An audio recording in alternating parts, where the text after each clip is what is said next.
Listo, ahora sí. Esta. Y nada, si no, nada, que empiece el video con esa estupidez. Va a empezar con estas estupideces. Bueno, vamos a repasar un poquito lo que vimos en la clase pasada. Tuvimos una introducción del tema de costos, hablamos de los metadatos que mantiene la base de datos, metadatos porque son datos acerca de los datos, en particular, los voy a repasar porque vamos a estar utilizando muchísimo. Lo llamamos NDR, ¿sí? Hablamos de realidad como de relaciones, por eso vamos a usar letras de estilo como si fueran relaciones. La cantidad de bloques que tiene una tabla es BDR. FDR es el factor de bloque, que es cuántas filas entran en un bloque, se puede calcular como NDR dividido BDR. La variabilidad de algún atributo en una tabla R es la cantidad de distintos valores que tiene el atributo A en la tabla R. Si la variabilidad de apellido en alumnos es cuántos distintos apellidos hay entre todos los alumnos, que no tiene por qué coincidir con la cantidad de alumnos, sea apellidos repetidos. Y para los índices, si recuerdan, como vamos a hablar de índices de árbol, mantenemos en algún lado qué altura tiene el índice, ¿sí? Recuerden que el índice de árbol B+ que vimos está balanceado, con lo cual la altura del índice influye directamente en el costo porque siempre tenemos que llegar a un nodo hoja y siempre va a tener la misma altura los nodos hojas al estar balanceado. Estoy compartiendo todo bien. Bien, entonces, después de eso, hablamos un poquito de índice, vimos un poquito de árboles B+, y hablamos de algunos operadores, el de la selección y el del join en particular. Creo que proyección no lo llegamos a ver. Entonces, bueno, vamos a arrancar por eso, de vuelta. Hoy vamos a seguir viendo operadores por separado, como si la consulta fuera un único operador, y después más adelante vamos a ver qué pasa cuando se empiezan a unir la salida y la entrada del otro. Bien, la proyección es un operador que puede ser muy fácil o muy complicado, de acuerdo a si hay que eliminar o no los duplicados. Es decir, básicamente así escribimos distinct, entonces hay que eliminar duplicados en el resultado, o no escribimos distinct, con lo cual no importa si el mismo valor o la misma fila en realidad aparece muchas veces. Si la consulta no tiene distinct, es decir, no hay que eliminar duplicados, es simplísimo lo que hay que hacer. Lo que tenemos que hacer es, por cada bloque que leemos, agarramos cada fila y nos quedamos únicamente con los atributos a devolver y lo devolvemos, ¿sí? No hay mucho más que hacer que eso. El costo es entonces BDR. Tenemos que leer todos los datos para poder hacer la proyección de todos los datos, y lo que tenemos que hacer es, en memoria, descartamos los valores que no estaban dentro de los atributos proyectados, que en este caso están representados por una X. ¿Sí? Lo mismo es si tuviera un distinct, ¿sí? Pero no hay chance de que haya duplicados. Si yo hago select distinct padrón from alumnos, el motor se da cuenta, igualmente cuando puse el distinct, no hay forma de que el padrón se duplique porque es clave primaria, entonces también podría hacer lo mismo. Si el motor podría ya tener esa inteligencia. Ahora, ¿cuál es el problema cuando hay que eliminar duplicados? Imagínense que están proyectando el apellido de alumnos y hay millones de alumnos. Cuando llega el último alumno, yo tengo que saber si ya devolví su apellido o no. Y la única forma que tengo de saber si ya lo devolví o no es cuáles son todos los padrones, los apellidos que ya devolví previamente. Ahora, si hay millones y millones de alumnos, yo tengo que tener por ahí millones también de apellidos en memoria, de alguna forma, para ver si ya está o no el que estoy tratando de devolver, ¿no? Entonces la memoria empieza a entrar en juego porque si no puedo mantener todo eso en memoria, no lo puedo hacer. ¿Sí? Si no puedo mantener en memoria todos los distintos valores que ya voy devolviendo hasta el último, yo no sé de forma fácil si lo tengo que devolver o no para evitar un duplicado. Entonces, si la cantidad de bloques que ocupa la proyección que estoy tratando de hacer es mayor a la memoria disponible, el costo ya dejó de ser BDR, porque de alguna forma tengo que manejar estos valores que no me entran en memoria. ¿Estamos de acuerdo? No BDR, porque no me voy a quedar con toda la fila en memoria, sino únicamente con el apellido, en este ejemplo que estoy dando yo, ¿sí? Bien, odio esta ventanita. Bueno, cuando no entra en memoria, ¿qué es lo que podemos hacer? Podemos hacer lo que vimos en la clase pasada, un sort externo, ¿sí? Vamos manteniendo en memoria igualmente, no lo vamos a hacer en el algoritmo, pero vamos manteniendo en memoria los valores. En el momento que se me llena la memoria, guardo eso ordenado a disco, empiezo a volver a cargar la memoria con los nuevos padrones, y en algún momento hago un sort externo entre todas las respuestas que estaría mandando, ¿sí? Cuando lo tengo ordenado, lo que tengo que hacer es, si viene el mismo valor n veces, lo devuelvo una única vez. ¿Se entiende? Bueno, este algoritmo lo damos muy por encima, tiene muchísimas optimizaciones, pero la idea es que, para estirar el costo, vamos a pensar que hacemos un sort externo normal. ¿Sí? ¿Cuál es la diferencia que tenemos con la fórmula que habíamos visto antes? Fíjense que no es exactamente la misma de la fórmula. Bueno, ¿qué es lo que pasa? Tenemos que adaptar la fórmula del sort externo que vimos en la clase pasada para la proyección.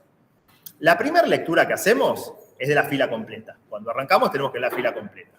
Pero de ahí en más, no trabajamos con la fila completa, trabajamos con los atributos proyectados, con lo cual ocupa menos bloques. Sí, después vamos a ver cómo estimar eso, ¿no? Entonces, la fórmula la adaptamos. ¿Qué vamos a hacer? La fórmula que teníamos antes, ¿se acuerdan que era el do por BDR por logaritmo, bla, bla, bla? Vamos a trabajarla siempre con B de la proyección de R, que es menor que B de R. Pero tenemos que compensar que la primera vez no estamos leyendo B de la proyección de R, sino B de R. Entonces, ¿qué hacemos? Le restamos un B de proyección y le sumamos un B de R, que lo tenemos por acá. Sumamos B de R y restamos B de la proyección. Con eso ya medio como que ya la estaríamos zafando esa primera parte. Y el otro ajuste que tenemos que hacer es que el sort externo, antes lo utilizábamos para el join, grababa el resultado porque después lo tenía que leer para hacer el join. Acá no es necesario grabar el resultado final, ya lo puedo devolver. Si lo último que estoy ordenando, en vez de grabarlo a disco, lo devuelvo al que me hizo la consulta en particular, ya sea o al siguiente operador o al usuario que me la pidió, obviamente eliminando los duplicados. Cada valor lo devuelvo la primera vez que aparece. Entonces, la otra cosa que tenemos que hacer es restar otro B de proyección de R porque no vamos a tener que guardar el final. Esos son los dos ajustes que le tenemos que dar a la fórmula. Y queda esta fórmula hermosa que es 2 por B de la proyección de R por el logaritmo en base m-1 de B de la proyección de R, que es lo que teníamos antes, salvo que en vez de B de R hacemos B de la proyección, menos 2 B de la proyección, uno de acá y otro de acá, más un B de R original, que es el de acá. ¿Se entiende? O sea, los ajustes serían 1, 2, 3, el 1 lo tenemos acá, y el 2 y el 3 lo tenemos acá, que está multiplicado por 2. De vuelta, no hay que ponerle mucha ciencia, pero esta fórmula, el motor, si sabe B de la proyección, B de R, y cuánta memoria tiene, la puede calcular inmediatamente. Vamos a ver cómo estimamos la cardinalidad y la cantidad de bloques. La cantidad de bloques es muy necesaria estimarla, porque como ven acá, la tenemos que usar en la fórmula. O sea que el motor tendría que poder estimar cuántos bloques ocupa. Bueno, para la cardinalidad no es tan sencillo. Si no evitamos duplicados, que no sería cómo se comporta el operador de álgebra racional, pero sí cómo se comporta el SQL por defecto. Si no evitamos duplicados, salen tantas filas como las que entraron. Entonces, el n de la proyección es igual al n de R. Ahora, si evitamos duplicados, podemos llegar a estimar un poquito de acuerdo a las variabilidades. Acá vamos las versiones más sencillas, que decir, bueno, si proyectamos por un único atributo y conocemos la variabilidad de ese atributo, me van a venir tantos valores como la variabilidad tenía. Si proyectamos por varios, podemos multiplicar las variabilidades, salvo que haya algún tipo de correlación. Por ejemplo, yo estoy proyectando padrón y apellido, no tengo que multiplicar todos los distintos padrones por todos los distintos apellidos, porque yo sé que para un padrón hay un único apellido. Entonces va a ser la misma cantidad de padrones lo que va a devolver. Sí, que sería, bueno, originalmente el NDR. Entonces se pueden hacer algunas estimaciones, pero no muy maravillosas, francamente.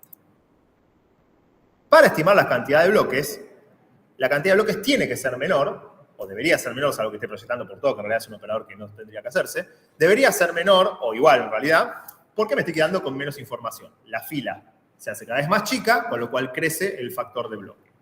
Y en general, para poder estimar bien cuánto crece, nos tiene que dar de alguna forma cuánto ocupan los atributos, como para que yo pueda sacar, me pueden dar a 100 bytes cuánto ocupa cada atributo, entonces yo sumo el total, acá tengo 15, acá tengo 24 bytes en total. Bueno, si quería quedarme solo con el DNI, va a ser 4/24avos lo que me termina ocupando la fila. O me pueden decir, la columna ocupa un 50% de la fila, cosas por el estilo, ¿sí? Y en base a eso, acá por ejemplo, si estoy proyectando por DNI, bueno, el factor de bloque es más, entran más filas, es decir, se multiplica por 24 cuartos. Y la cantidad de bloques que sale es menor, se multiplica por 4/24avos. Pero todo de qué surge, de que yo me estaba quedando con el i, que son 4 bytes, sobre 24, que son el total de la fila. De alguna forma se lo tendríamos que decir si pretendemos que hagamos esto. Entonces, es bastante sencillo saber cuánto, o por estimar en realidad, cuántos bloques de alguna proyección, porque el motor ya sabe más o menos cuánto ocupa cada tipo de datos y lo puede calcular fácilmente. Obviamente, cuando son de largo valor, tiene que hacer algún tipo de promedio o lo que fuera, pero lo hace. Pingui. Bien, ejemplo bastante sencillo de la proyección. Estime el costo, cardinalidad y cantidad de bloques de la proyección sin repetidos, pide nombre, apellido de clientes. Entonces acá sí estoy pidiendo de que no haya repetidos. Sabemos que disponemos de 11 bloques de memoria, con lo cual vamos a tener que hacer el logaritmo en base 10, y sabemos que el nombre y apellido completo ocupan un 20% del tamaño de la fila completa de clientes. ¿Sí? Entonces, acá no me lo dicen en bytes, pero me dice un porcentaje. Entonces, bueno, clientes tiene 10.000 bloques.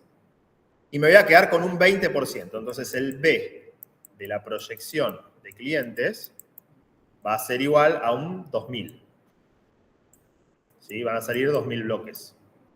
Entonces, en base a eso, lo que habría que hacer es usar esta hermosa fórmula que tenía por acá, FRA, reemplazando acá 2000, acá 10.000, porque es el B del pi, y acá el logaritmo en base M, lo que es el logaritmo en base 10 de el B de la proyección, que es de 2000. Si no me equivoco, es 3, ¿no? 2, algo da.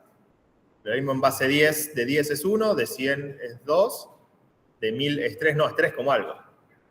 Bueno, entonces se redondearía a 4. Entonces sería 4 por 2 por acá 2000. Y acá sería 2 por 2000. Y acá sería más 10.000, que era el BDR. Bueno, vamos a ver si está bien, pero sería 8 por 2, 16, menos 4, 12, más 100, 12.100, una cosa así. Vamos a ver si está bien, porque estos son cálculos matemáticos. No, un desastre, no dio 12.000, me dio de 22.000. Vamos a ver qué es lo que pasó.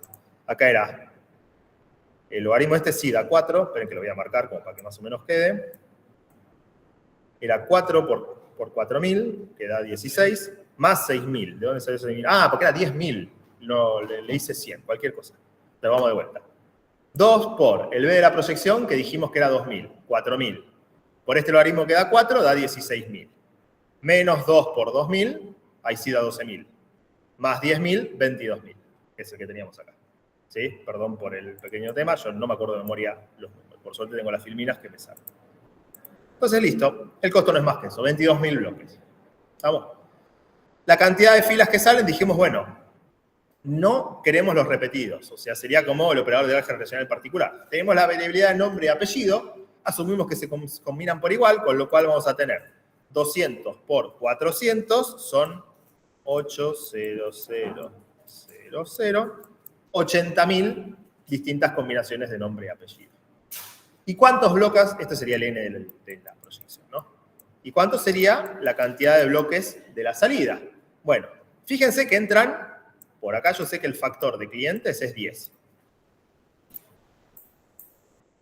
De clientes es 10. Si hay 100.000 clientes en 10.000 bloques, entran 10 clientes por bloque, ¿verdad? Y ahora ocupa un 20% del tamaño de lo que sale, con lo cual el factor se multiplica por 5. Entonces, el factor de la proyección es 50. Entonces, ¿cuántos bloques entran? 80.000 dividido 50 es 80 dividido 50, que es 8.000 dividido 5, 16.000 dividido 100, dividido 10, perdón, 1.600, si lo estoy haciendo bien, ¿no? 1.600 bloques. ¿Estamos hasta aquí? ¿Alguien ve algo raro? No es tan fácil de ver. Acá estoy diciendo que mi estimación es que salen 1.600 bloques. No, los 11 bloques los usamos en el logaritmo, no, a mí no hay problema. Pero yo toda la fórmula la hice con que el B de la proyección era 2.000. ¿Se acuerdan? Porque la saqué como el 20% de esto. ¿Por qué? Bueno, ¿qué es lo que pasa? ¿Por qué me dan distintos los números? Porque al final de todo se eliminan los duplicados. Entonces hay menos de 2.000 porque había varios duplicados, ¿sí? En el medio que se está haciendo el sorte externo, si pueden se van eliminando los duplicados en el medio. Pero yo no tengo forma de saber si se eliminan o no cuando se hace una mini partición. Por ahí justo se da que todos los que están duplicados caen en distintas particiones y no se eliminan hasta el último momento. Entonces estuvo trabajando al momento de hacer el costo con los 2.000 bloques distintos, que después se fueron reduciendo a medida de que va eliminando los duplicados. Es muy difícil estimar en qué momento se eliminan los duplicados. Si se eliminan al principio de todo está buenísimo porque salen menos bloques, pero si se eliminan al final no. Para la fórmula usamos sin estimar la salida, simplemente por un porcentaje de ocupación. Para el final sí decimos, no, pero mirá que no va a haber exactamente 2.000 bloques en la salida porque en algún momento se tienen que terminar y al final de todo seguro que se eliminaron todos los duplicados. Entonces esa es una pequeña cosa que después uno cuando la ve dice, pero ¿por qué usó 1.600 en vez de 2.000? Que acá lo pongo con un pequeño asterisco. Para el costo no consideramos eliminar duplicados, porque no sabemos en qué momento se elimina. En algún momento se elimina, pero si es al final de todo, esos 2.000 bloques de alguna forma fueron pasando por las distintas etapas del sorteo. Bien, no tengo mucho más para decir de la proyección. Vamos a ver si hay alguna duda. Tenemos más gente acá que en el coso. Perfecto. Bueno, y vamos a ver ahora los operadores de conjunto. Esto me faltaba el Excel de esto. Bueno, no lo hice así que lo voy a tener que hacer a mano, pero es bastante sencillo. ¿Sí? La resta, la unión y la intersección son los tres operadores de conjunto. Vamos a ver qué costos tienen.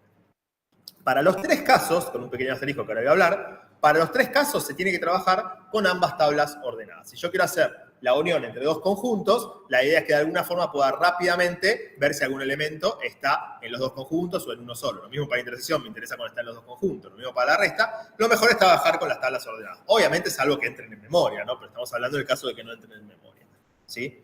Con lo cual, si no entra en memoria, lo que tengo que hacer para ordenarla es hacer un sorteo externo. Si entra en memoria, las levanto en memoria, las ordeno en memoria y no tengo ningún problema. Entonces, ¿cuál es el costo de resolver el operador? Ordenar una tabla, si es que no está ordenada por algún tipo de atributo. Recuerden que estamos hablando de una unión entre una tabla y otra tabla con el mismo esquema, si no, no son unión compatible. Bueno, podemos ordenar por el orden que se me ocurra, pero respetando el mismo orden en la otra tabla, ¿no? Entonces, ordenamos una tabla, ordenamos la otra, y después lo que hacemos es la leemos bloque a bloque. Y en bloque a bloque, ahora vamos a ver un sencillo algoritmo de cómo hacer cualquiera de los tres operadores, ¿sí? Pero el costo es igual para los tres. Salvo el caso particular de la unión sin eliminar duplicados, que sería la unión all. ¿Por qué? Si hacemos una unión sin eliminar duplicados, es básicamente devolver primero una tabla y después la otra. No hay más que eso. Salvo que después el tipo me hubiera pedido algún orden, ahí ya veremos cómo manejamos el orden. Pero la unión en sí se resuelve sin ningún problema. Ahora, la unión eliminando duplicados no es tan sencillo, porque si un elemento está en la primera tabla, en el primer bloque, y en la segunda tabla, en el último bloque, yo esta segunda vez no lo tengo que devolver, porque es unión eliminando duplicados y me tengo que acordar que lo devolví antes. Por eso se hace todo el ordenamiento. Y bueno, voy a armar un pequeño ejemplo rápido. Vamos a imaginar que R y S solamente tienen números. No sé, 1, 2, 4, 2, 4, 5, y acá vamos a poner 7. ¿Sí? ¿Qué es lo que hacemos? Vamos a leer la tabla bloque a bloque que está ordenado y vamos a pararnos en la primera fila de cada tabla, ¿sí? Vamos a asumir que los algoritmos son los que eliminan duplicados. ¿Qué hacemos de la unión? Bueno, arranca parado acá, sí. Hacemos una especie de merge. El criterio varía un poco en acuerdo a cuál de los tres es. Si es una unión, lo que tenemos que hacer es, el menor de los valores lo devolvemos y avanzamos el puntero donde está el menor de los valores. Acá son iguales los valores, los devolvemos una única vez y avanzamos ambos punteros hasta que cambien. Perdón, esto lo dije antes, cuando avanzo un puntero es avanzo hasta que cambie. O sea, si hubiera varios unos, no tengo que volver n's. Acá de vuelta son iguales, avanzo ambos punteros hasta que cambien y saco el 4. El menor es el 5, con lo cual devuelvo el 5. Y cuando llego al final de un archivo, lo que tengo que hacer es devolver todo lo que tuviera el otro archivo. 1, 2, 4, 5, 7. ¿Sí? ¿Se entiende más o menos? Eso es para la unión. Vamos a ver para la intersección. Es algo parecido. ¿Sí? Lo que me dice la intersección es, si son distintos, avanza el menor hasta que cambie. Porque si son distintos, es que el menor no tiene que estar en la intersección porque si no estaría en ambos lados. Entonces el 1 no lo devuelvo, lo avanzo hasta que cambie hasta acá. Si son iguales, lo devuelvo. Devuelvo el 2 y avanzo ambos cuando son iguales. Si son iguales, como es este caso el 4, lo devuelvo y avanzo ambos.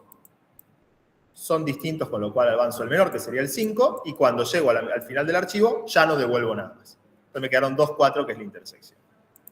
Y la resta, acá la resta importa el orden de las tablas, porque no es lo mismo R menos S que S menos R, pero la resta es parecido. Básicamente, lo que se fija un poco acá, importa si el menor está del lado izquierdo o del lado derecho. Si está del lado izquierdo, quiere decir que es algo que estaba en el lado izquierdo y no estaba en el derecho. Con lo cual, esta es la intersección, esta es la unión y acá está la. Con lo cual lo devuelvo al 1. ¿Sí? Y lo avanzo hasta que cambie. Si son iguales, sin devolver, porque estaba en ambos lados, no tienen que ser devueltos por la resta. Lo mismo pasa con el 4, se avanzan ambos. Si el menor está del lado derecho, no lo devuelvo. Es un elemento que estaba en el lado derecho y no al izquierdo, no tiene que estar en la resta. ¿Sí? Y acá, cuando llega al final, depende mucho si llega al final del archivo de la derecha o del de la izquierda. Si llega al final del archivo de la derecha, todo lo de la izquierda también tiene que ser devuelto, porque es algo que estaba a la izquierda y no a la derecha. Si llega al final del de la izquierda, descarto lo que venía del de la derecha, porque no tiene que ser devuelto. ¿Sí? Entonces, esos son los sencillos algoritmos que se pueden adaptar un poquito para cuando queremos que haya duplicados. Y los tenemos acá. Si acá tenemos el de la unión, acá el de la intersección y acá el de la resta. O sea, todo lo que acabo de decir está acá bien escrito. Recuerden que los operadores de conjunto, por defecto, trabajan sin repetidos. No me pregunten por qué. Si yo hago un select, por defecto me devuelve repetidos, pero si escribo una unión, no me devuelve los repetidos. Tengo que escribir unión all para que no me devuelva los repetidos. Para mí es una inconsistencia. Tendrán sus razones los que hicieron el SQL, pero hay que tener eso en cuenta. Igual, en general, no es tan común de conjunto, francamente, salvo por ahí la resta. Bueno, de vuelta tenemos que saber cómo estimar cardinalidad de bloques por si después se concatenan con otro operador. Es bastante difícil calcular la cardinalidad, salvo que tenga algún dato de cuánto es la intersección entre R y S, es decir, cuántas filas son iguales en ambos. Que en general no lo tengo, pero si lo llegara a tener, ahí lo puedo estimar. ¿Sí? La cardinalidad sería n de R más n de S menos la intersección, si fuera la cardinalidad de una unión. ¿Sí? Asumo que están todos y le resto la intersección porque no estarían varias veces. Si estoy tratando de estimar la intersección y sé cuántos son la intersección, es eso. Y si estoy tratando de estimar la resta, es todo lo que tenía R menos la intersección. Pero si no tengo la intersección, francamente, es difícil de calcular.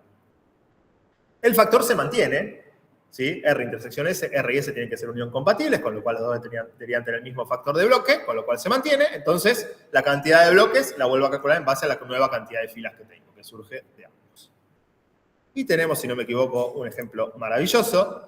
Estime el costo, cardinalidad y cantidad de bloques de la siguiente consulta que devuelve los IDs de clientes que son Premium y o Gold. Y asumamos que tenemos unas tablas muy sencillas, Premium solo con ID de cliente y Gold solo con ID de cliente, y hago una unión entre ambas tablas y me dice, asuma que un 50% de los clientes Premium también son Gold.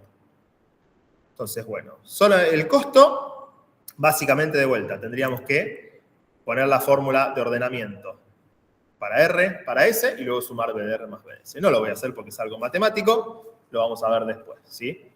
Acá tenemos M11 de memoria para que puedan hacer el logaritmo en base 10. Sí vamos a ver el N y el B. Entonces, el N va a tener los 5.000 clientes que son de Premium, más los 100.000 que son de Gold, ¿sí? Menos el 50% de los Premium que también son Gold, que no se van a devolver en ambos lados. Entonces, menos 2.500, ¿no? Con lo cual tenemos 102.500.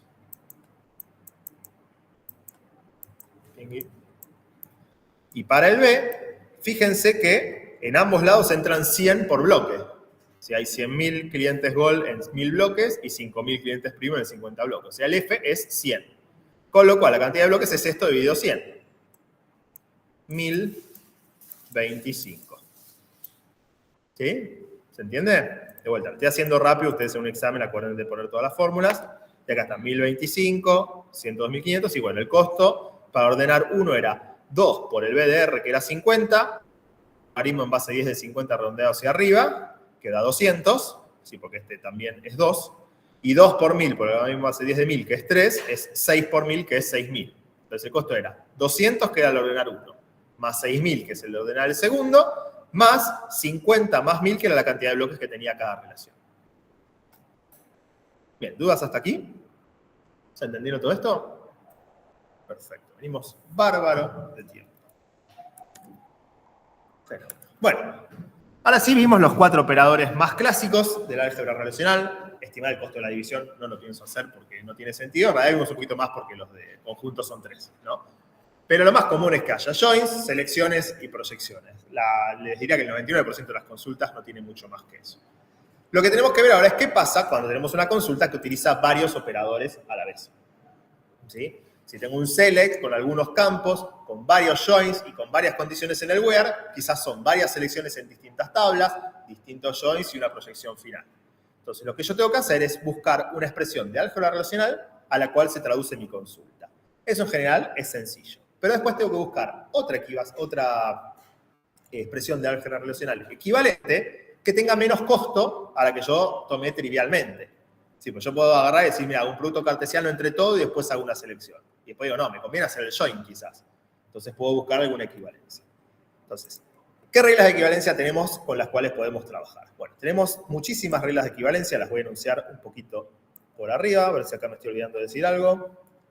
Bueno, tenemos que pasar al lenguaje procedural, con lo cual acá sí tenemos que decir en qué orden vamos a hacer los operadores, ¿sí? Y en general existen varias expresiones de álgebra relacional, salvo una consulta demasiado sencilla, existen varias, y los costos no tienen por qué ser iguales. Lo más probable es que no sean iguales. Entonces la idea es cómo encontramos una consulta equivalente con la mejor performance. Si nos ponemos a revisar todas las consultas equivalentes, estamos en el horno. ¿Sí? Imagínense 5 joins y 5 selecciones. Hay una gran cantidad de armadas. Si primero hago una selección, después un join, o primero hago toda la selección y después los join, o por ahí no puedo, primero hago todos los joins. Hay muchas. Y la idea es no perder demasiado tiempo validando todo. Con lo cual, vamos a usar algunas heurísticas para ver cuándo elegir un árbol de... Ahora vamos a hablar un poquito de un árbol de álgebra relacional en vez que otro. Ahora vamos a hablar un poquito de árbol. Por ahí me dan el punto. Bien. Sobre el tema de equivalencias. Estas equivalencias son de los operadores y vienen del álgebra de conjuntos. No hay gran cosa. Si alguno no la ve, me lo dice. Pero bueno, cuando tenemos muchas selecciones, una selección con muchas condiciones con AND, es equivalente a ir aplicándolas de a una. Primero una, luego la otra, luego la otra. Cuando tenemos la OR, es equivalente a ir aplicándolas por separado y hacer una unión entre todas ellas.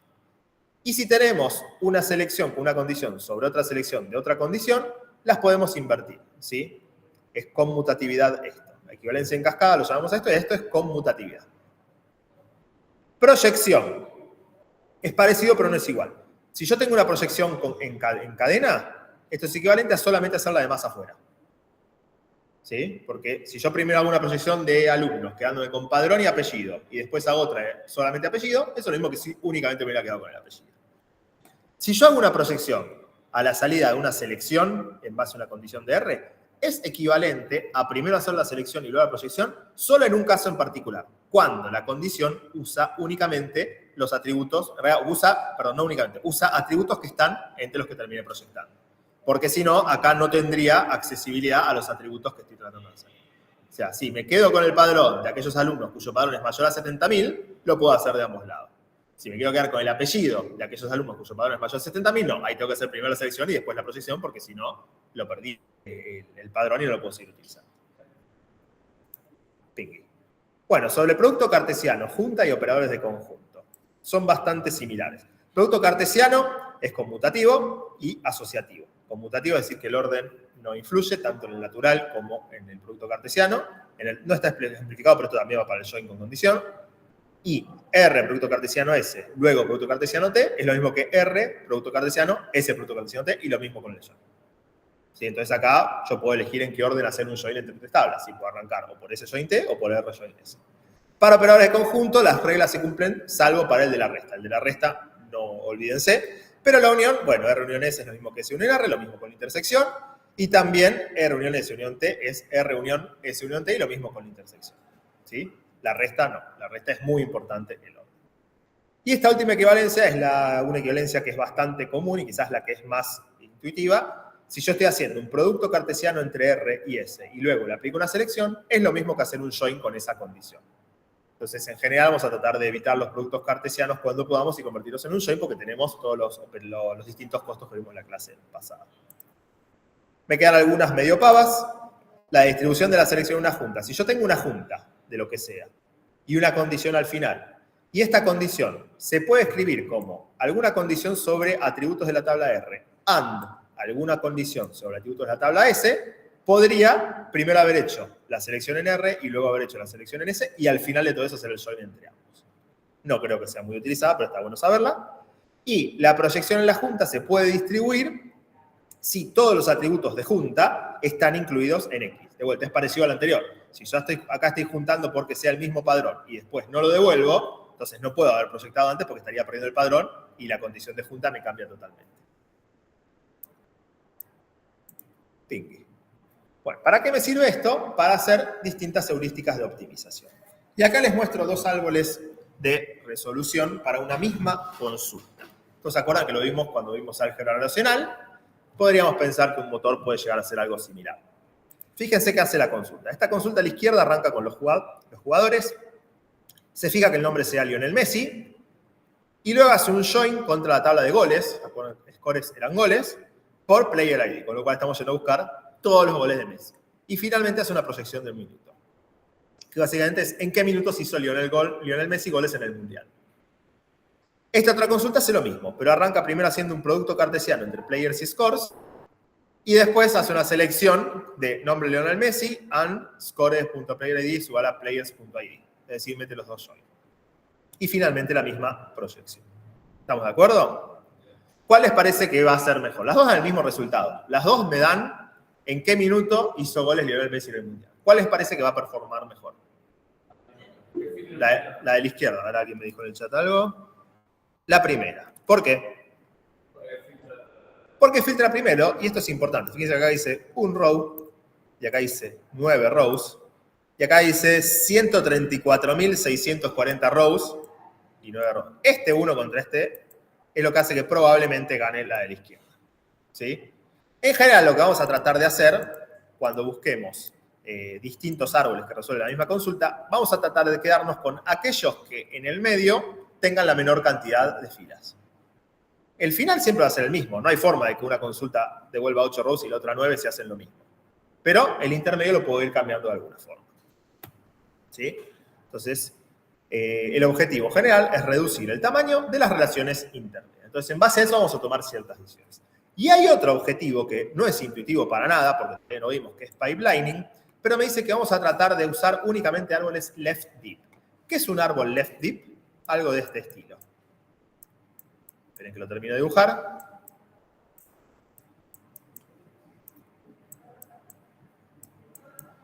Este sería un árbol left deep. ¿Qué significa left deep? Que solamente crece hacia la izquierda. Fíjense que a la derecha solo se agrega un nodo. ¿Qué no sería un árbol left deep?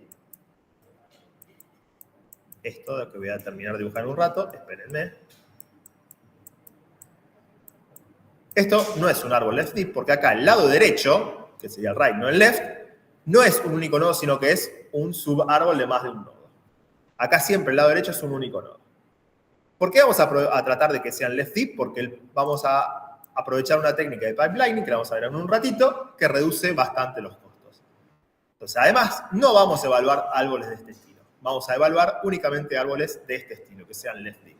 Podrían ser right deep, digamos, pero sería como el inverso, el espejo, no el inverso. Sería el espejo y es lo mismo. O sea, si te me das un árbol right deep, te lo puedo convertir en un minuto en un left deep haciendo el espejo. Entonces, nos centramos únicamente en este tipo de cosas. Esta, espérenme hasta pipelining para ver por qué conviene. Entonces acá, bueno, tenemos un árbol left deep y este no es left deep porque, como le dije antes, el lado derecho de esto de acá no apunta únicamente a un nodo, sino que apunta a una consulta en particular. Con lo cual, lo que vamos a estar haciendo es, partimos de una tabla, empezamos a poner uno o varios operadores, y si es necesario, vamos a ir agregando otras tablas, pero nunca vamos a agregar la salida de otro operador. Esto es una heurística. Puede haber algún caso en el que sí convenga, y puede haber algún caso entonces no, me conviene hacer esto de acá, pero como regla así general, nosotros vamos a decir que cuando hagan un árbol, hagan esto, del estilo left deep. Y bueno, ¿y cuáles son las reglas generales?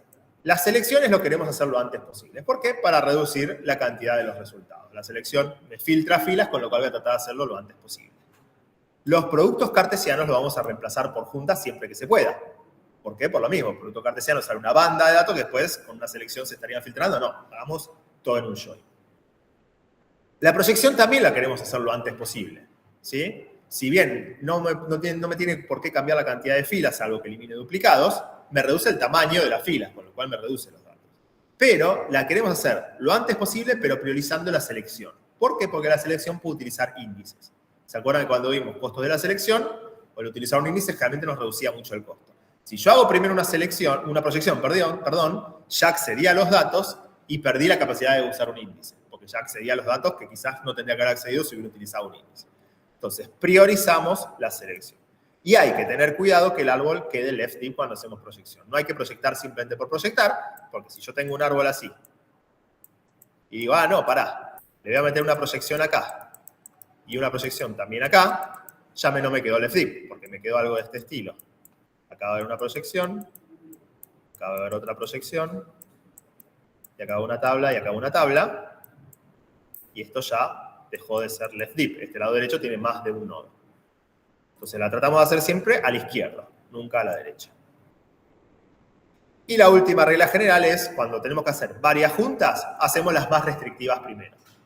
¿Sí? Entonces, que eso generalmente es tratar de arrancar por la tablita más chiquitita. Bien. En base a eso, vamos a optimizar el siguiente árbol de consulta que obtiene el nombre de los jugadores que hicieron un gol en la final. Entonces, fíjense que claramente esto no es Let's Deep. Una de las cosas que vamos a tener que hacer es convertirlo en Let's Deep. ¿Qué hace esto? Hace un producto cartesiano entre players y scores. Mezcla a todos los jugadores con todos los goles, lo hayan hecho o no. Con una selección, junta a cada jugador con sus goles. Hubo 198 goles, evidentemente. Por otro lado, se fija todos los partidos con los stage. Acá sí hace un join. Le quedan 64 filas, porque hubo 64 partidos en el Mundial.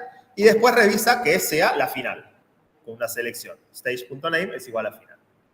Luego, finalmente, a estos 198 goles con su jugador contra un partido que era de la final, lo junta por Match ID y finalmente se queda con Players.name. Hubo 7 jugadores que hicieron goles en la final. Recuerden que está contando también los penales. ¿Sí? Entonces acá va a estar Di María, Messi, Mbappé y no sé, unos 4 más que metieron goles en la tanda de penales que no sé quiénes fueron. Me resulta poco, pero bueno, Mbappé y Messi están también repetidos ahí, ¿no? Así que bueno, ¿qué podemos hacer? Empezar por la proyección de stage. Bien, la proyección de stage. Vamos a empezar por la tabla stage. Claro. Sí. Pero yo no proyectaría ahora, ¿qué haríamos? O decime, no sé, ¿qué proyección sería? Ojo, no estoy diciendo que no, ¿eh? No, seleccionar la final. Seleccionar la final, bien, ahí sí me gustó. Acuérdense que hay que priorizar la selección antes que la proyección, por eso no me gustaba tanto. Bueno, acéptenme. Stage igual a final, significa esto. ¿Y ahora qué hacemos? Ahora el join con matches. Join con matches, entonces. No voy a anotar la condición, pero sabemos cuál es. Esta sería con matches. ¿Y ahora? Ahora el join con scores. El join con scores, que sería este de acá, ¿no? Sí.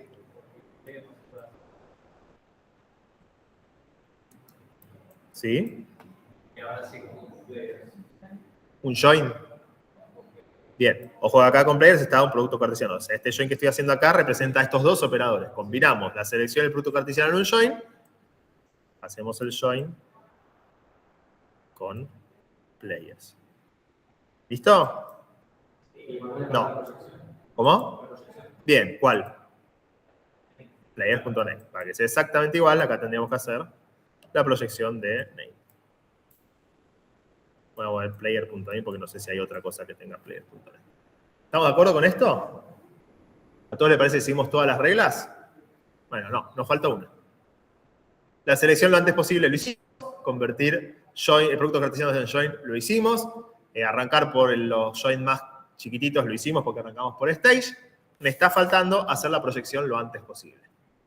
¿Alguien ve dónde podría hacer más proyecciones?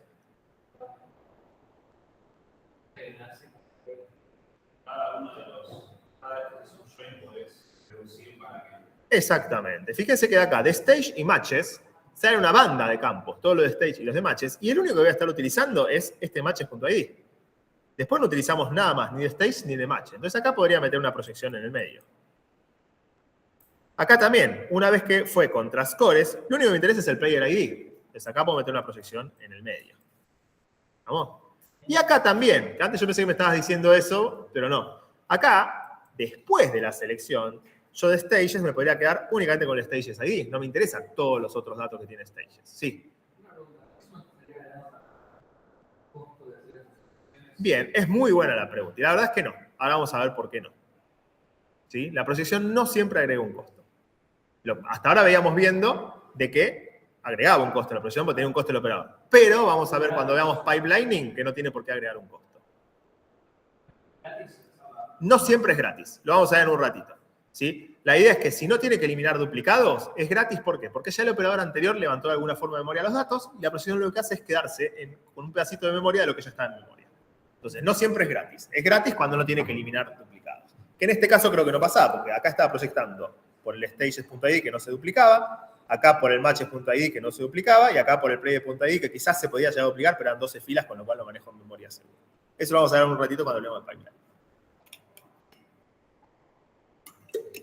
Entonces, este es el árbol optimizado. Esperen que saco este color, ¿sí?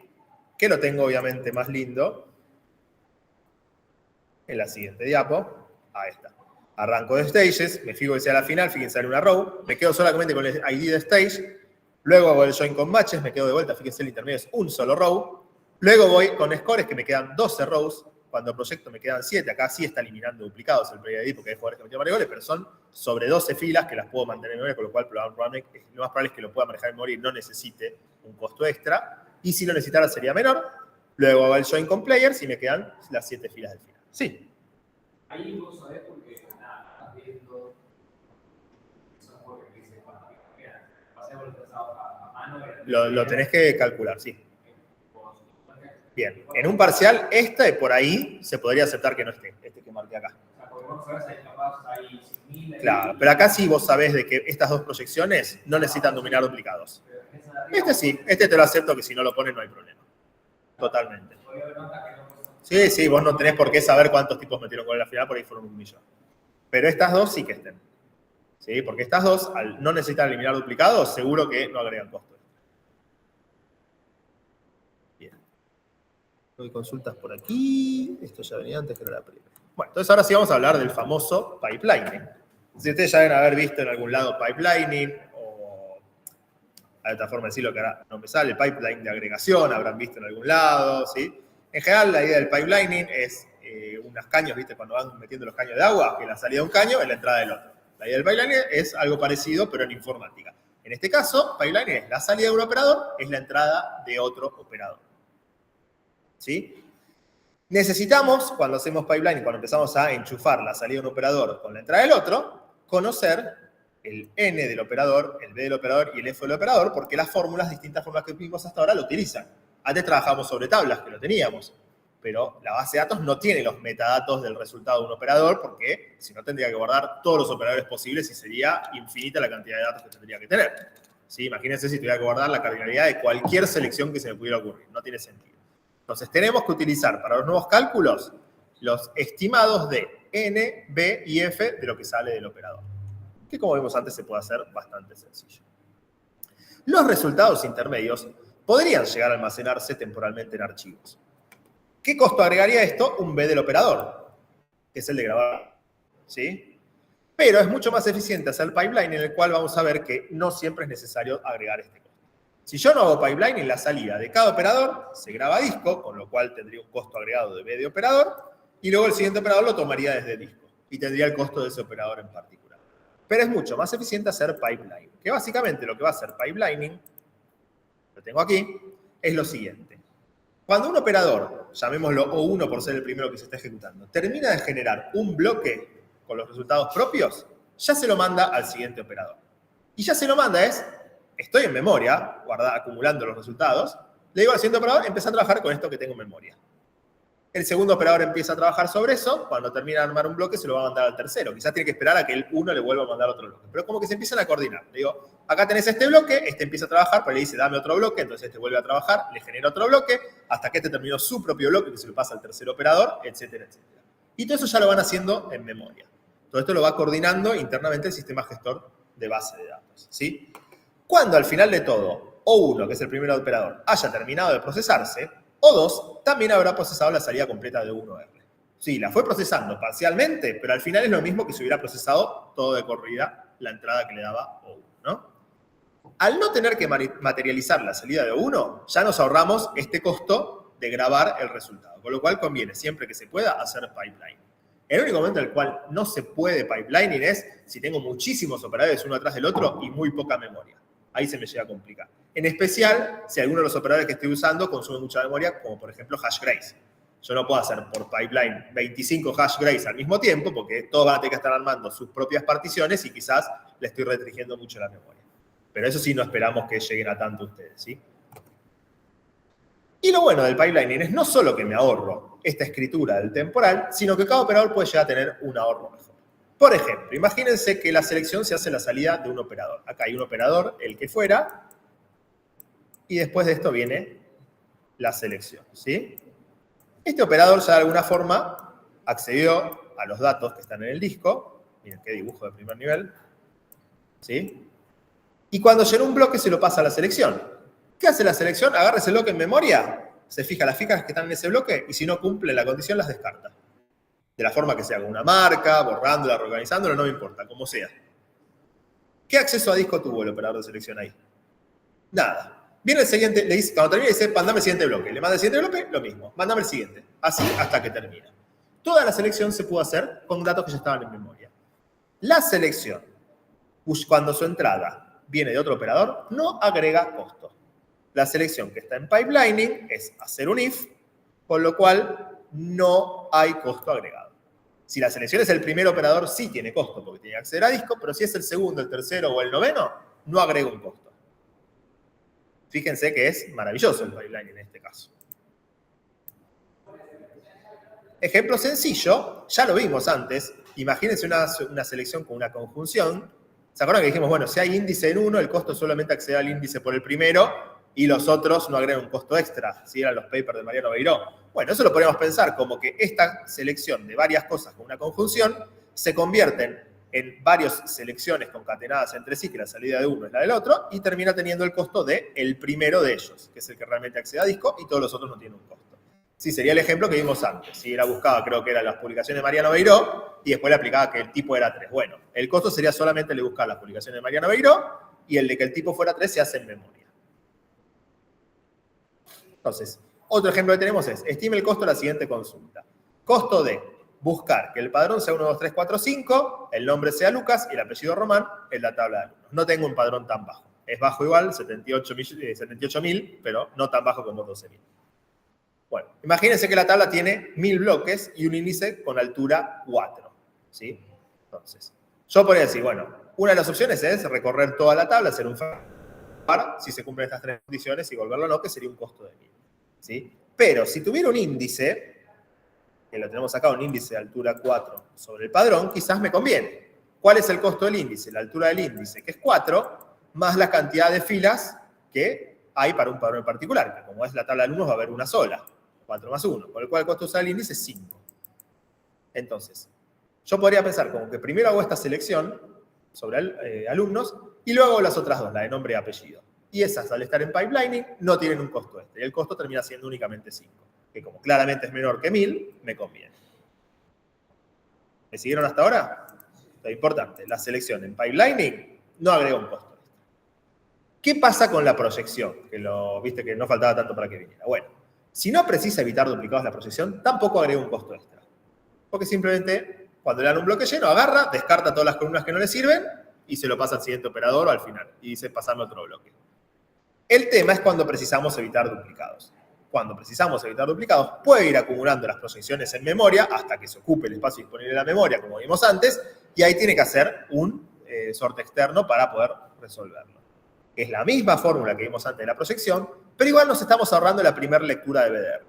O sea, todo el choclo de la fórmula que era en la proyección, BDR más. ¿Por qué? Porque no tiene que empezar leyendo la tabla, sino que la lectura ya se lo hizo el operador anterior y ya trabaja ahorrándose esa lectura. ¿Se entendió eso? Creo que de la proyección no tengo un ejemplo. Vamos en sí a la junta. La junta también aprovecha el pipelining. Porque ¿qué pasa? La junta, recuerden que la forma más básica que era loops anidados, agarrábamos un bloque de R y lo comparábamos contra todos los DS. Otro bloque de R contra todos los DS. Bueno, si en vez de leer de una tabla, ese bloque me lo está dando otro operador, lo único que tiene que hacer la justa es trabajar sobre ese. La lectura de R ya la perdí. ¿Sí? Entonces, por cada bloque que me da el operador anterior, lo comparo contra todos los otros DS. Me estoy ahorrando la lectura del BDR. ¿Se acuerdan que era BDR más BDR dividido a M-2 por BDS? Bueno, me estaría ahorrando el primer BDR. Eso es en loops anidados. Si es la del único índice, de vuelta, el BDR me lo ahorro. Lo que tengo que hacer es NDR veces hacer un index cal en la tabla S.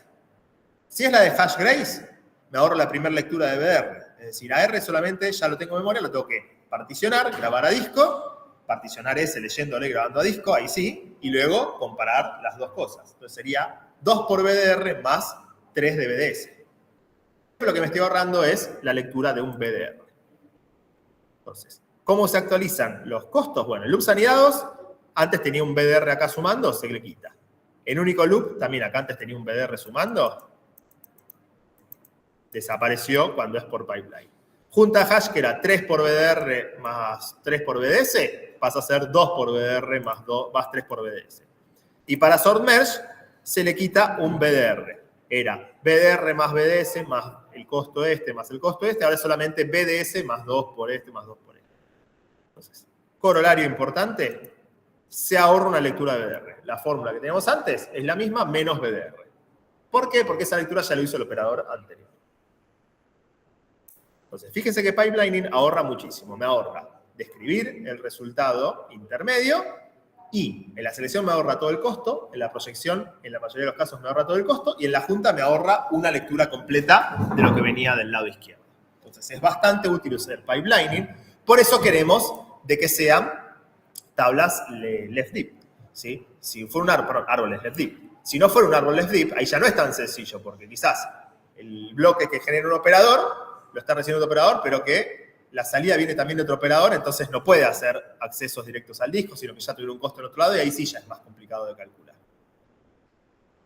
Así que bueno, tenemos un ejemplo final de pipelining, que lo vamos a tratar de hacer tranquilos, porque es como una especie de ejemplo integrador. Igual en la práctica van a haber ejemplos más complicados y los exámenes son un poquito más complicados que estos. Bien, calculo el costo de la siguiente consulta que devuelve el ID de los clientes con préstamos viejos y el ID de préstamo que también devuelve el ID de préstamo. Entonces, fíjense que tenemos clientes, join préstamos. Antes del join de préstamos hacemos la selección de que sean préstamos viejos, que sean menores a 2020, 1 de enero. Juntamos con el ID de cliente y me está devolviendo el ID de cliente y el ID de préstamo. El árbol entonces sería una cosa así. Si acá ya me están tirando la consulta en el árbol generacional, con lo cual veo que me están diciendo cuál es el árbol, arranca de préstamos, le hacemos la selección, a esto le hacemos el join con la tabla de clientes. Sí.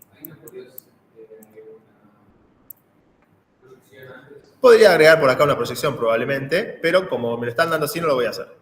Podría acá proyectar, si vos me estarías diciendo que de préstamo solamente me interesa el ID de préstamo y el ID de cliente. Podría acá agregar una proyección de ID de préstamo, porque lo termino devolviendo, y el ID de cliente para usarlo para el join. Pero no me lo están diciendo en este caso. Como me da la expresión de álgebra racional, y si yo la tengo que respetar. No me dicen que arme el mejor árbol.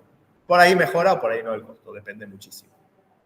Pero bueno, entonces, ¿qué tenemos acá? El costo de la selección lo tenemos completo, porque va sobre la tabla.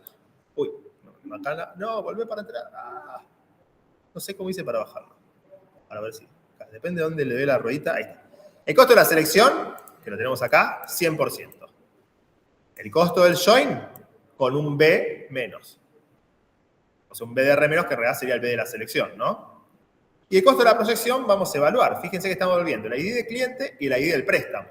No hay forma de que haya duplicados, porque cada préstamo es de un único cliente, está dado por este ID cliente acá. Al devolver la ID de préstamo no va a haber ninguna forma de que haya duplicados, porque un préstamo no tiene más de un cliente. Y encima, además, estoy volviendo la ID de cliente, con lo cual menos chance de duplicado. ¿Estamos de acuerdo? Entonces, esta proyección tiene costo 0.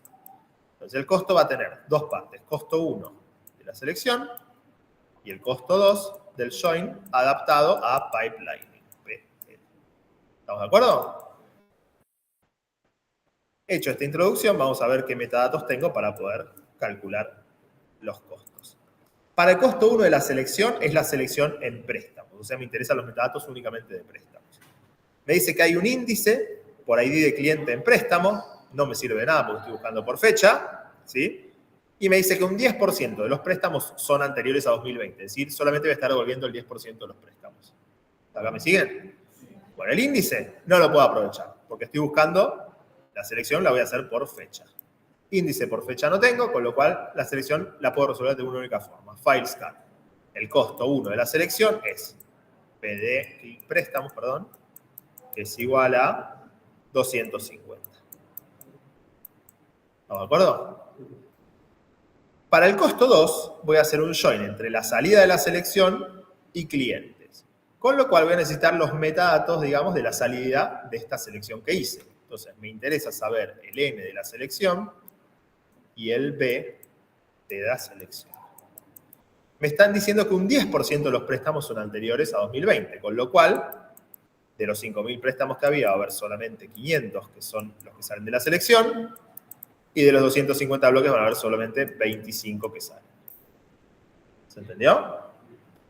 Bueno, el costo 2 es un join entre esto, que va llegando de bloque a bloque. Cada vez que se llena uno de estos 25 bloques, le manda el bloque al otro. Y en base a cada uno de estos bloques, va a tratar de juntarlo con la tabla de clientes.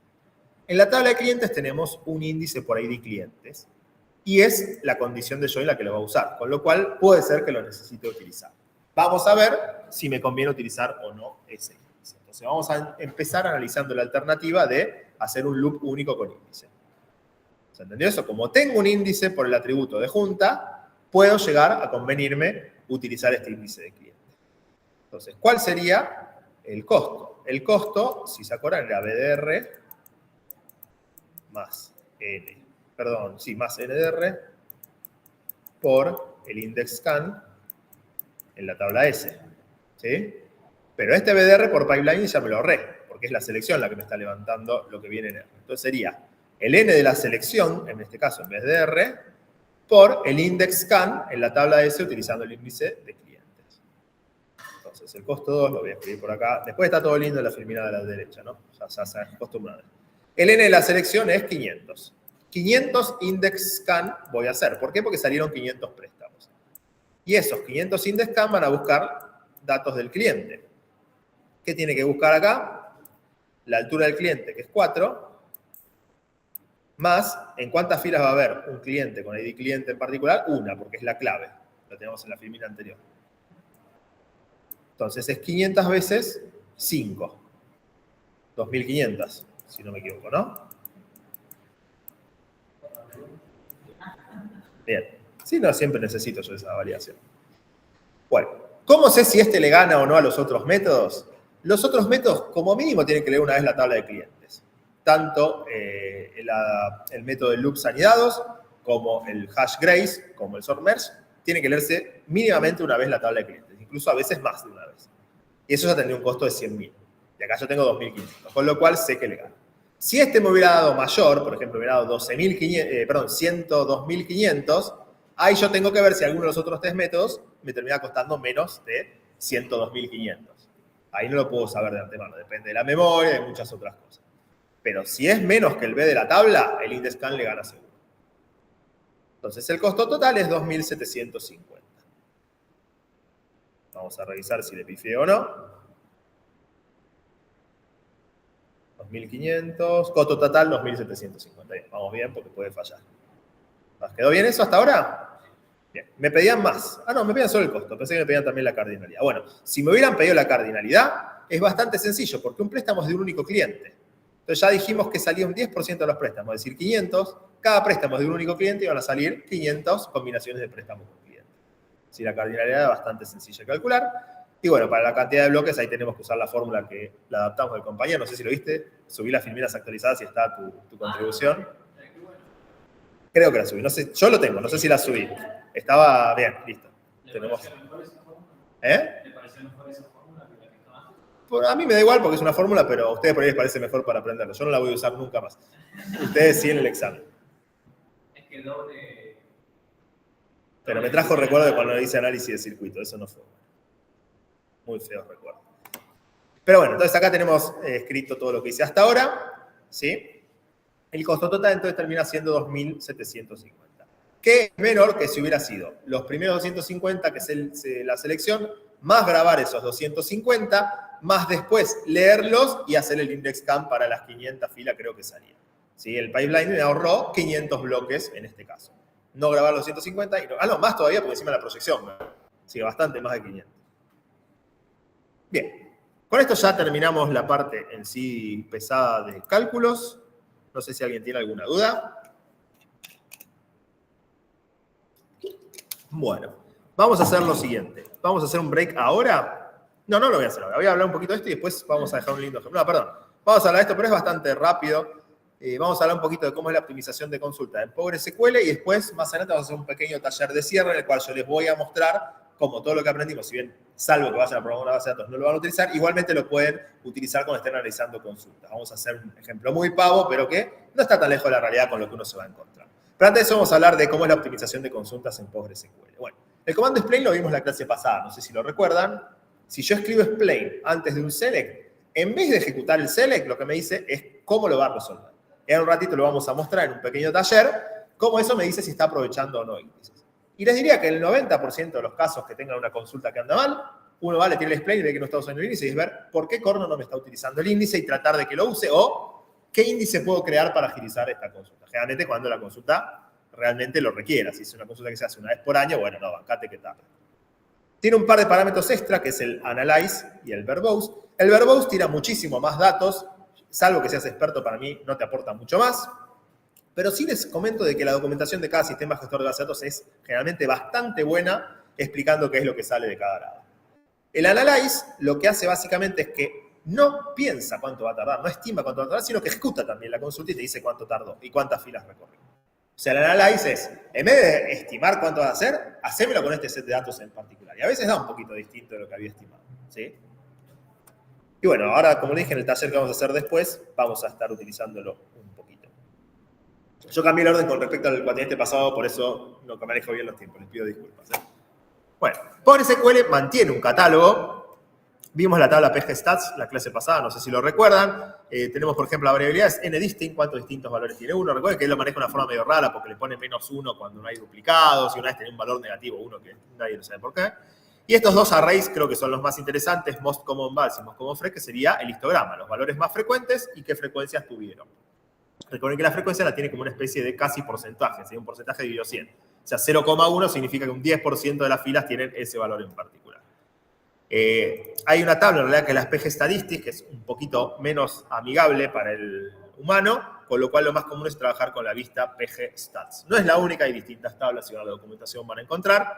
La gran diferencia es que si van a la PG Statistics van a ver que en vez de table name se llama creo que rel name, y no me acuerdo cómo se llama att name, o sea, tiene unos nombres un poquito distintos. Pero lo más probable es que si la quieren utilizar, utilicen este en particular. El catálogo en PostgreSQL no se actualiza automáticamente, lo tenemos que actualizar nosotros. Lo más común es utilizar algún tipo de cron. El comando para actualizarlo es analyze. Verbose, si queremos que nos dé más información. Acá sí está buena la información extra que nos da, pero obviamente solo sirve si yo lo estoy tirando. En un cron no le voy a tirar el analyze porque se pierde en algún log quizás la salida. Podemos darle o toda la tabla, que analice toda la tabla, con lo cual va a calcular el histograma de todas las columnas, o de una columna en particular. ¿Sí? Si yo sé que hay una columna en particular a la que suele poder traer problemas, me ahorro muchísimo esfuerzo si solamente le pido que analice esa columna en particular. Y como vimos en la clase pasada, no recorre toda la tabla, sino que hace un muestreo. Pero los resultados son bastante buenos. Índices, y acá sí está por ahí la parte más interesante. Cada motor define distintas propiedades de los índices. Cada motor es un mundo. El comando estándar es create index, que tiene la alternativa de create unique index, que eso además va a utilizar algo para no permitir duplicados, ¿sí? Le solemos poner un nombre al índice, creo que no es obligatorio, pero es muy recomendable, porque después cuando hago un explain quiero saber qué índice está utilizando, y si me dice IDX044 no me sirve absolutamente nada. On, en qué tabla voy a hacer el índice, y después una o más expresiones, que suelen ser nombres de columnas. Si lo más común es create, index, nombre, on, nombre de tabla, y entre paréntesis, varias. Pongo una sola, me va a indexar solo una cosa. Si pongo varias, me va a indexar primero por la primera y cuando haya duplicados por la segunda. Si es apellido o nombre, va a quedar ordenado por apellido y para todos los Pérez también va a quedar después los Pérez ordenados por su nombre. Pero no con respecto a los otros. Realmente no se va a ordenar por nombre. Hasta ahí lo básico. Using método es una forma que tiene PostgreSQL y probablemente todos los otros motores de forzar a que use un índice en particular. Si usa un árbol B, si usa un índice de hash, si usa un índice GIST, etc. Hay que saber mucho para saber elegir cuál índice utilizar. La documentación está bastante buena, ¿sí? Pero en general cada índice tiene sus ventajas.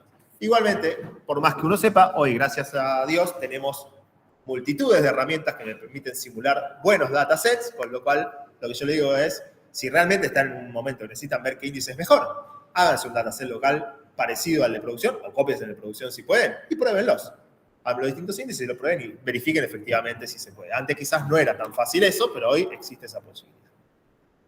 Operator class lo vamos a ver en un ratito qué significa. Es en particular, me dicen qué tipos de operaciones va a aprovechar el índice. Hay índices que solo se pueden utilizar para igualdad, hay índices que se pueden utilizar para el elike, por ejemplo, para búsquedas por rango, etcétera, etcétera. Y después tenemos estas dos cosas opcionales, que yo no las vi nunca profesionalmente, pero cuando uno las lee me parecen maravillosas. El include me dice que además de indexar por estas columnas, incluya otras columnas en el índice. Estas columnas solamente se incluirían en los nodos hoja, ¿sí? Y no se indexa por esas columnas. Solamente se las incluye en el nodo hoja. ¿Y qué me ahorran? me ahorra que si yo estoy buscando únicamente estas columnas, no tengo que ir a los datos de la tabla, ya las tengo en el índice. El índice obviamente ocupa un poquito más, ¿sí? Pero quizás me ahorra ir a la tabla en particular para buscar un dato. Entonces imagínense una tabla de clientes, ¿sí? Que tengo muchísimos datos de un cliente. Si yo lo indexo por ID de cliente y le pongo include nombre, una consulta que es select nombre from cliente where ID es igual a 4, con el índice solo ya se resuelve, no tiene por qué ir a los datos. ¿Estamos de acuerdo? Entonces está piola porque me ahorra esa consulta, no está tan piola porque el índice va a ocupar un poco más y va a tener un poquito menos de eficiencia. No va a ser terriblemente peor, pero obviamente también no me incluya 75 columnas porque ahí sí el índice va a empezar a performar bastante peor. Pero esto puede agilizar bastante algunas cosas. Y esta sí, yo creo que es la más piola, es poner una condición al índice.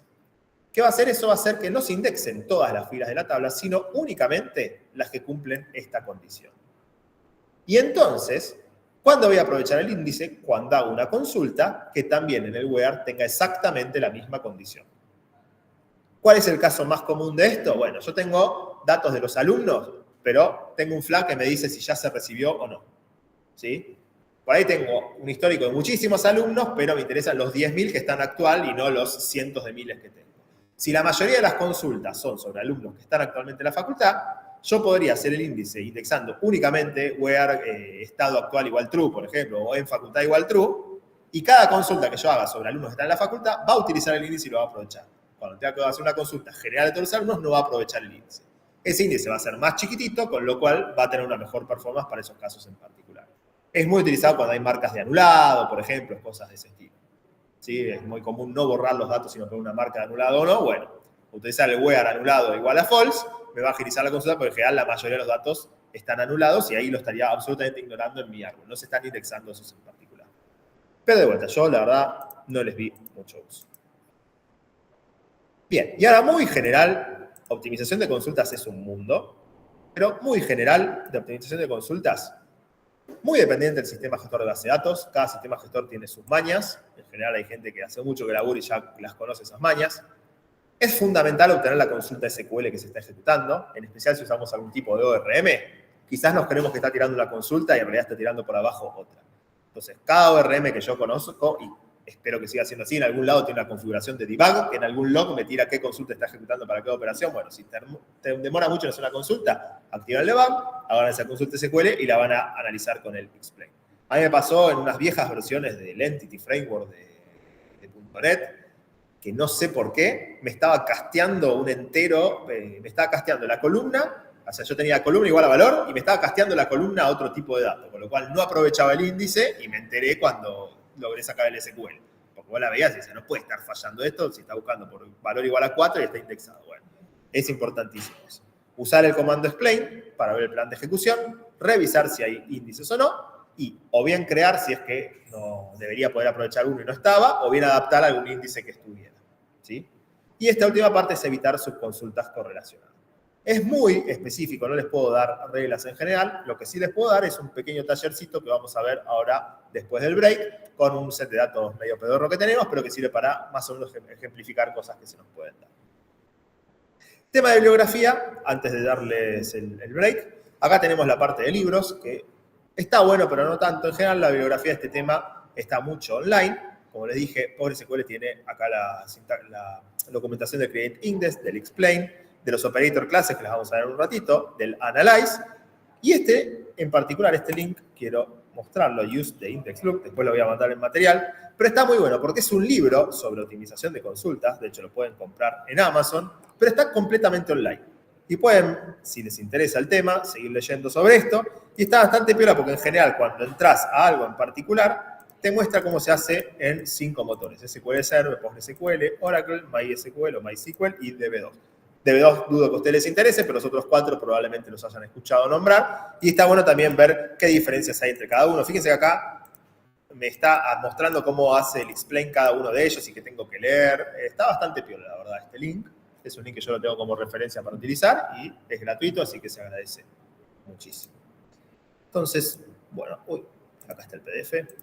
Bueno, el PDF. Bueno, no hay mucho más de las filminas. Yo antes de dar el break les voy a decir como siempre, esto la idea es que sea didáctico, no queremos entrar los fundamentos de esto, si a alguno le interesa. Hay mucha bibliografía especializada del tema y en general es más temas que se encuentran o en canales de YouTube hoy por hoy o en distintas páginas. Si a alguno de ustedes les interesa hacer una base de datos en algún momento, les puede servir como inicial, pero no es que con esto solo lo van a hacer. Ahora, igualmente esperamos una mención de ustedes si es que alguno termina haciendo una base de datos. Puede ser un gracias Lucas por todo lo logrado, bla, bla, bla, o puede ser Lucas no me sirvió para un carajo, lo que no importa. Lucas Román, acuérdense de eso, en algún lado tengo que estar. El día que alguno de ustedes lo haga, me lo manda y yo voy a estar muy feliz. ¿Perfecto? Bueno, ahora sí, vamos a hacer un pequeño break de budín y medialunas y nos vemos en un ratito, en unos 10 minutos.